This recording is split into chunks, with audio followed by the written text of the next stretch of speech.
becomes really scary. Of course, you've got the ability to full clear, become a very tanky, annoying, hard to remove CC bot that actually does significant damage. Now, he's had a lot of nerfs since that that time of halcyon days of 2021 last spring of MSI back then, but it's still something to take into the equation when you do have disaster.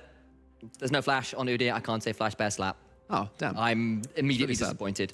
So the thing is, every time I see Udyr, I think of our good friend and Udyr main Middlecott, who absolutely despises the rune phase rush and often talks about aftershock on Udyr. This time he's gone for the lethal tempo, much more dueling potential. It's not the Conqueror of old. But then again, Conqueror's been nerfed a lot since, again, those halcyon days. So I hope that rune choice pleases him, because I've got no... I haven't the foggiest about Udyr builds, I'm not going to lie. I'm just like, he does damage, he'll auto-attack you a bit. But this seems to be going more towards the early dueling potential. As far as I've seen, I have seen a little bit of it. Malice, for example, over in Cloud9 Academy has been building it. It's been propping up a little bit there. It tends to be the chem tank build. Of course, it's relatively strong right now. And can clear, can definitely be a good setup for this team. A lot of control with the Zilean. You roam to one of those side lanes and someone between Zilean, Udyr, and Nautilus hooks someone down for Jace and Misfortune to press R or press Q and blow them up. And absolutely, because you look at the Misfortune and they're like, well, yeah, not seen much of that. Is still very lane dominant in a lot of the ways that it works. When you have the point and click CC, much like you do with something like Ziggs lanes, you can get some serious kill combos. Speaking of kill combos, or at least potential top lane fighting a lot already. You do expect that about the Jace. And it's very important for me, again, to see if MNM can get a lead for the Jace and make things work out for this side, because though they might be a strong lane in the Jace, much like that bot side in the Misfortune, this is a lane which needs to stay ahead of the Narcs. If you get to steel caps, you get to that hull breaker, you really struggle as the Jace. It's one thing's keeping him down in the meta right now.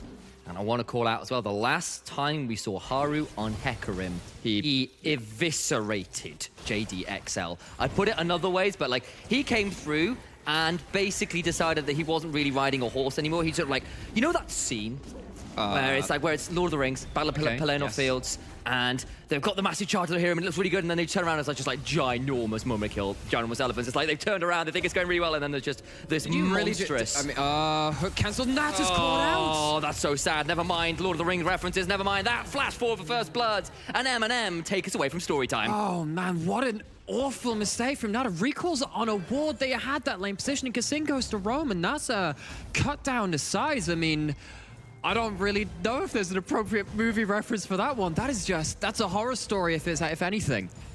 But having said that, Mr. Kubo and Dr. Chaos have now both burnt Flash, and Haru is around.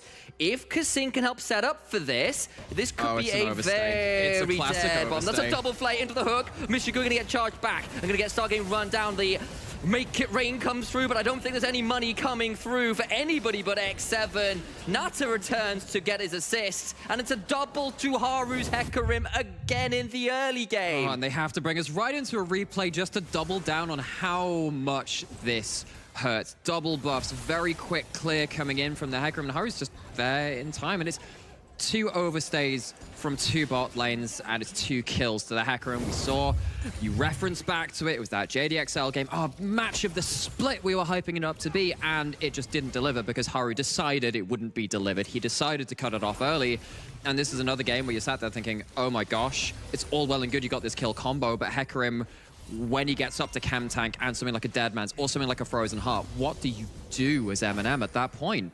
We occasionally get reminded. And we do quite a lot of reminding on cast as well. But we occasionally get reminded by the player as well that Haru has quite the caliber, quite the history to him. Remember, he has got that jungle skin for Ezreal of all champions, a champion of many years, really, in a lot of ways, and come over to the ERLs looking to find a kind of new start, a new lease on his career, and has done pretty extraordinary things. Bringing it back to that one player, he's setting up for a top side something or other. He looks in towards potential dive attempt, chooses to err on the side of caution. Discretion is the better part of Valor in this case, and Cannon turns up shortly after to spot out that pink ward, which of course was what gave Haru away in the first place. Well spotted by that ward, so while he didn't see the champion, saw the control ward went down, joined the dots, and Babista will carry on his laning phase for now. Yeah, little note here as well. I'm not sure whether this is standard, but Kasing running Minion Dematerializer on the Thresh. So, I mean, that calls back to what we saw when it was back with 6 charges. We actually saw this a lot in mid lane too, which is probably why I know about it, because I had to deal with it for so long. Is that effectively once a cannon minion turns up, you're just like, well, sweet, cool, we take that. And the other thing is that when you're against something like a Nautilus Misfortune, very, very bursty, you're not going to be in range of the cannon minion all the time. We saw it a lot more on stuff like Leona and Nautilus. Leona and Alistar rather, which couldn't necessarily auto-attack the minion that they could use to get to level 6 or control the wave. It gives you the ability to instantly shove, instantly get out the map, and kind of take control of your lane after that point. And then if the other support doesn't have that, of course, they don't have the ability to contest it. The thing with Dematerializer is that often when one person takes it, you're almost necessitating to take it back in trade. The other person take it as well. Much like your Hull Breakers, actually, as well. And you know, against someone like a Misfortune as well, who's often very lane dominant, it's a way to kind of potentially cheat lane priority. And obviously, when you said those cannon waves are there, Kana right now is going to think about looking at a dragon. Was wondering whether Haru would start up. Of course, you did see Tempt and Haru, that Korean combo, come roaming over to see whether there was a dive available. Haru was hanging around at that tri-bush behind the bot lane tier 1. There was Realm Warp available for Tempt. You could see the inklings of a setup there, never came through to anything. And instead, having swept the river, Kana will decide he's got the opportunity to go for an early dragon. Okay, so we can talk about all that setup and say, oh, maybe it didn't work out on the top side, but kind of Haru's already kind of done his job. He's got the 2 kills. He's going to get to early items. He's got the extra XP from those kills. They don't have very efficient timing with his camps too. So again, just really hyping up the name of this player and saying, look, Haru's really good. X7 are really good. Now, calling back to some previous results, obviously X7 only lost the 1 game so far. That was against Bifrost. That was through bot lane, not going so well for them. They did get caught out, and they kind of crumbled to a Poppy jungle, which countered their comp. But MNM, just before that, pushed X7 really, really hard.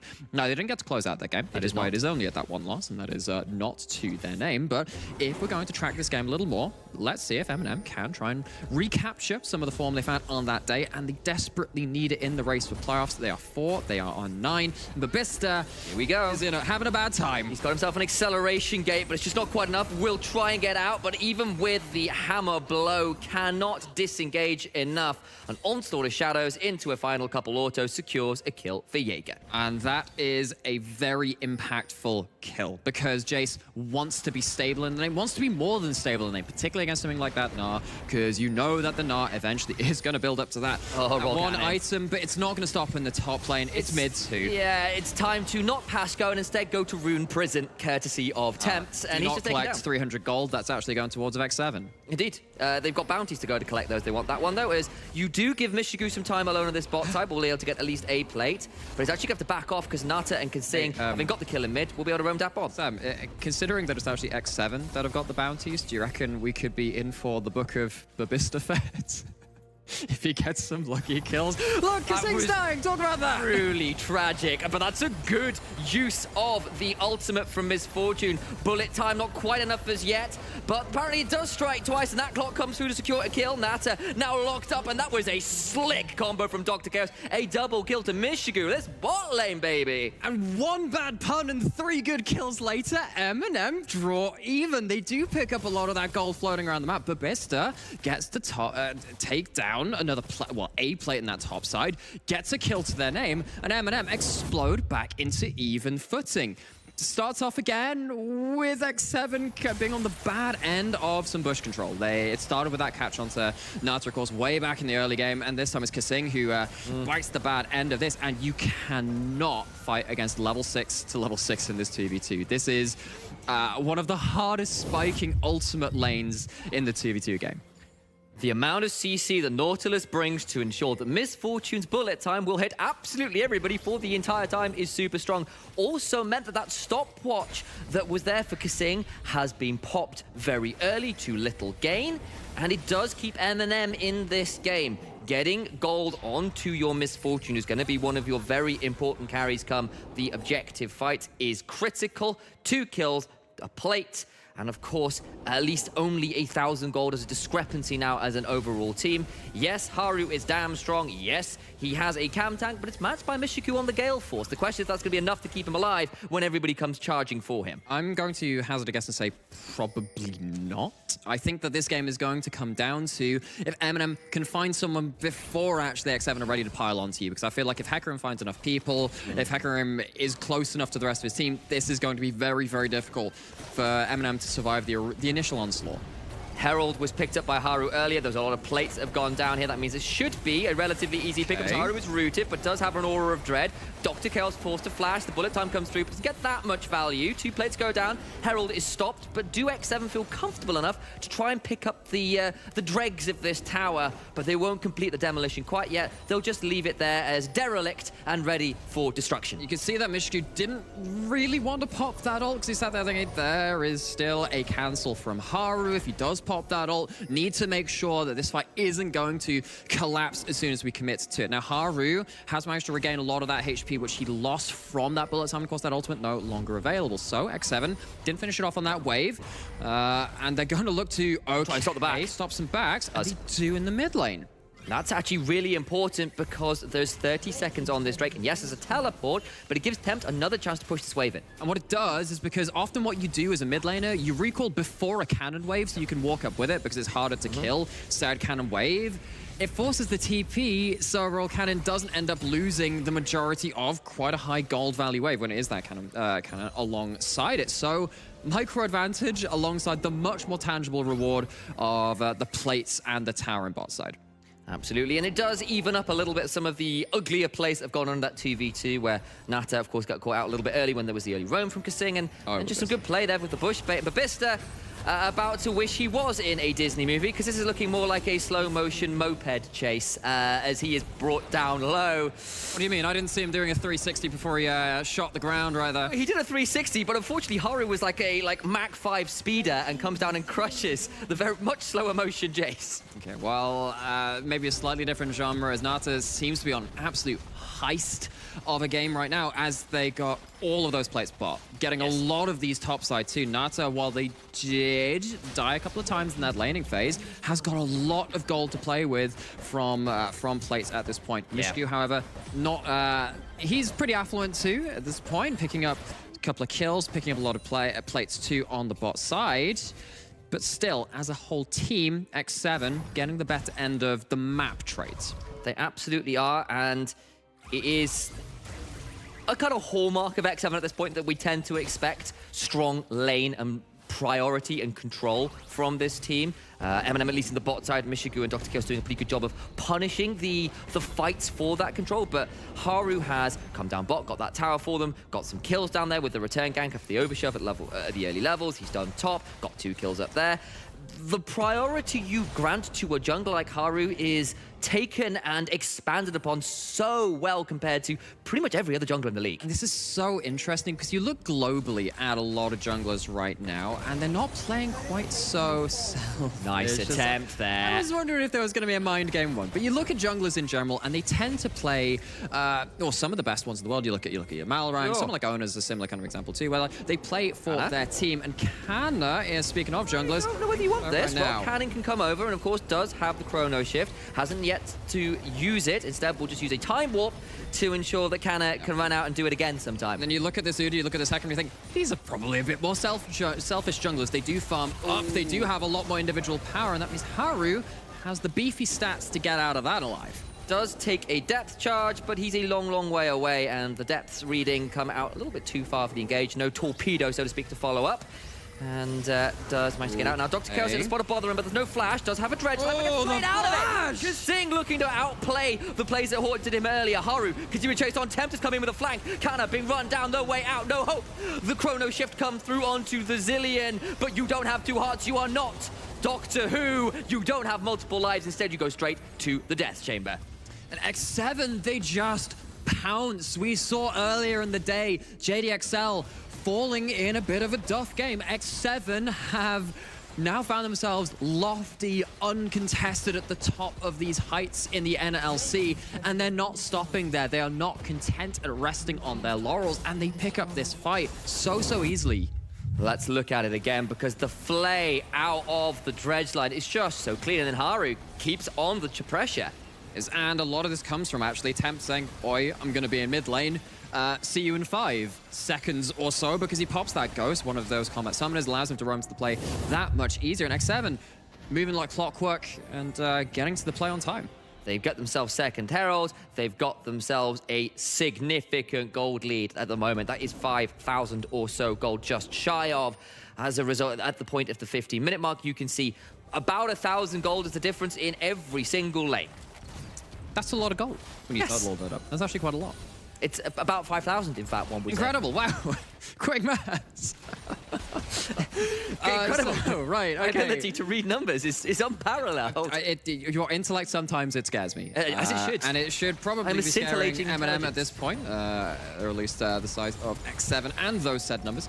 Very, very scary for them because you were really hoping to blast a couple of these lanes. This bot lane almost did it. Were it not for a jungler by the name of Haru, and then top side, similarly with that Jace, is kind of stuck here going like, well, I'm waiting for a 2-3 items power spike because my early game window has been firmly shut and probably shattered with a horse hoof. Yeah, he's been somewhat defenestrated out of that window, one would say. Just came up there and the horse come through and lobs him out of it. There's a reference there to those who are watching the LEC, and I'll leave it at that.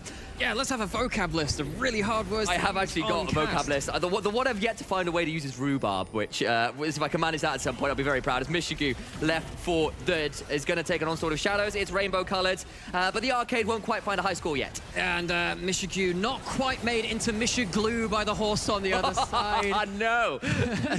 Haru does pull the ultimate, but what that means is that Mishigu has to use the ult for wave clear, and that's a lot of the fighting potential now gone from MNM. If they don't have that bullet time, you can't commit to these fights. Yeah, and it turns out the bullet time was in fact short, not enough of it, and kind of has forced to wait. They lose inner turret in mid lane, in bot lane. They do trade for an outer turret in top, but that's really not on the same scale. The amount of gold in inner turrets is just so big at this point with the current standards of League. They're going to roam over and stop a sole point being an option for MNM, and this team struggling to find win conditions right now. Mishigu, yes, 2-1-1, but is struggling to stay safe, as we kind of feared. But one thing you can always kind of have in the back pocket is, well, if they don't catch the misfortune and they just stand in the ultimate, that's a hell of a lot of damage. Now, it's not going to be a clips into Muramana or, you know, something like a Cyril's on top of it. There's still some arm penetration, and the Gale Force helps you maneuver around those fights, but it's not quite as 100-0 blink and you'll miss a team wipe from this build. But still, if you walk into double bombs, you walk into a Jace, you walk into that misfortune through a choke point, some of these X7 members will disappear very, very quickly. And it's so difficult as well right now because there was probably a world where with the Zillion and enough frontline, the misfortune does actually have an okay time at staying alive. The problem is, Haru is the one that picked up so much of the early gold that Hecarim is at 2 items, the second of which is a dead man's play, and he's got Merc Tread, so he's even very difficult to stop. Oh, the Dredge line misses, and now Haru will just turn this around. He's unstoppable, quite literally. And with how much gold you are that's on this Hecarim, you can't stay safe with the misfortune very easily. You are going to get charged on, and you're kind of relying on desperation picks like that just don't work out. Yeah, and I think that was, I would say a Dr. Chaos Emerald in the rough kind of play, but that's a catch Johnson. Maybe. They've got it. That one's better. Great stuff. A misfortune starting to find some more. Might be able to pick up a 4th kill here as Kasing gonna fall this time to Babista for a second to him, and that's pretty well played. Kana so fast can maybe keep chasing. Haru has got some rampages and of course a devastating charge to give him space, but Babista going to get rooted and tempt. So much damage, so many roots, can maybe look for a kill, waiting for cooldowns. A spell flux not quite enough, doesn't want to flash for it. Well, I think at that point you sat there thinking, job done. You don't have the Realm Orb though, and this Udyr is so quick but hasn't quite found the angle onto tempt. Overloads come through, and of course you hit one, you can do a spell flux Rune Prison, and suddenly Udyr doesn't really get to run as fast anymore.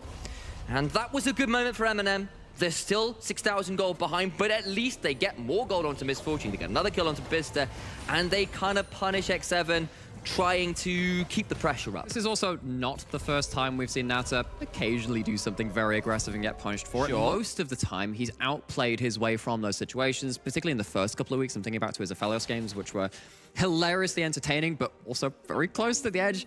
That one felt like was a little low value for the attempt, though, just kind of pushing him for another wave, trying to get some extra territory on the map controlled with those minions walking up through the lane. And it is a good punish from MNM. The question is, can you do that back to back to back a couple more times to really break the flow which X7 have set up for the majority of this game? That's a small road bump for them. My eyes still remain on Mishigu, who's got that BF sword. If that turns into potentially an Infinity Edge, my answer becomes, you know, there's an outside chance of that being an option, as Kana also just gets to run at people incredibly quickly and be very dangerous, but Kana takes a lot of trade damage in turn.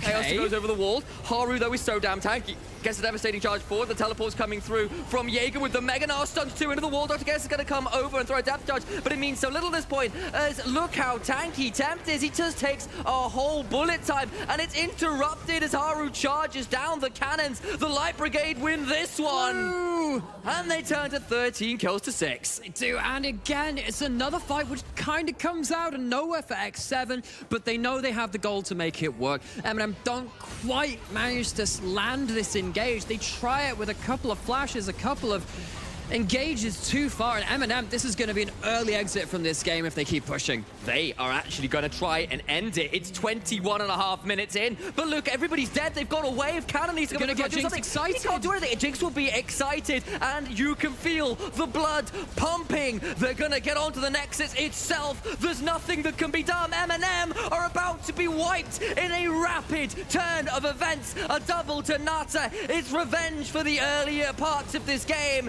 and Haru helps X7 stampede to a 13th win. It ain't unlucky for them.